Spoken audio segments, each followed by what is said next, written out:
ব্যাপারটা হলো কি, আমাকে এই বিজেপি সরকার আসার পরে পরপর 3বার প্রাণঘাতী হামলা করেছে এবং শুধু আমারে নয়, রাজ্যে বহু কংগ্রেস নেতা কর্মী, বিজেপি বিরোধী যত রাজনৈতিক পার্টি আছে তাদের নেতাকর্মীকে আক্রমণ করছে। তারই প্রতিবাদে আজকে কংগ্রেস পার্টি 17টি শাখা সংগঠন এই প্রেস ক্লাবে মিটিং করে আগামী 3 তারিখে 12 ঘন্টার বন আহ্বান করেছে এবং আমার তরফ থেকে কংগ্রেসের এই শাখা সংগঠন 17টি শাখা সংগঠনকে তাদের এই সিদ্ধান্তের জন্য অসংখ্য ধন্যবাদ জানাচ্ছি। মানুষের গণতান্ত্রিক পরিবেশ, শান্তির পরিবেশ যদি না থাকে তো একটা অশান্তি সৃষ্টি হবে। আমরা রাজনৈতিক সংঘর্ষ, হানাহানি আমরা চাই না, শান্তিতে আমরা বসবাস করতে চাই, শান্তিপ্রিয়ভাবে আমরা গণতান্ত্রিক পদ্ধতিতে যার যার সাংগঠনিক কাজ করব।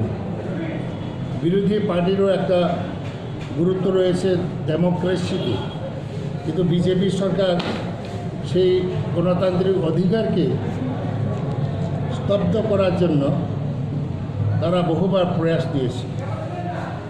বিগত লোকসভা নির্বাচনও আমরা দেখেছি, ভারতবর্ষের কোনো জায়গায় হয় না এরকম ঘটনা ত্রিপুরাতে হয়েছে। এই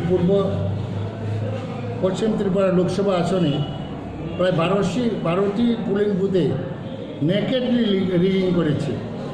ইলেকশন কমিশন 600 পোলিং সেন্টারে পুনরায় ভোটের ব্যবস্থা করে। এটাতে বোঝা যায় যে বিজেপি তারা গণতন্ত্রের প্রতি বিশ্বাস নেই।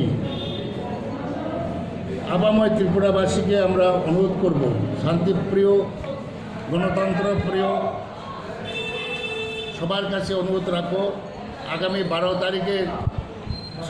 3 তারিখে যে 12 ঘন্টা বনকে সমর্থন করে বিজেপি সরকারকে কাছে আমরা পৌঁছে দিতে চাই যে এই সন্ত্রাস বন্ধ করো, বিজেপি সন্ত্রাস বন্ধ করো, না হলে রাজ্যের মানুষ রুখে দাঁড়াবে।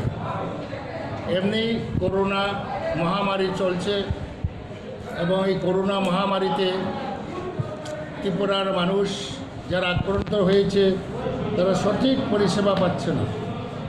টাকার অভাব নেই, টাকার কোনো অভাব নেই। আমার কাছে তথ্য আছে, প্রত্যেকটা ডিস্ট্রিক্ট ম্যাজিস্ট্রেটের আছে 15 কোটি করে দেওয়া হয়েছে। প্রত্যেকটা মহকুমা শাসককে প্রায় 6 কোটি করে দিয়েছে, কিন্তু একটা পয়সা তারা খরচ করতে পারে না। এবং আমরা আজকেই একটা আরটিআই করব, কেন টাকা থাকতেও কেন চিকিৎসার সুব্যবস্থা করা হচ্ছে না, এটা সরকারের কাছে আমরা প্রশ্ন রাখি।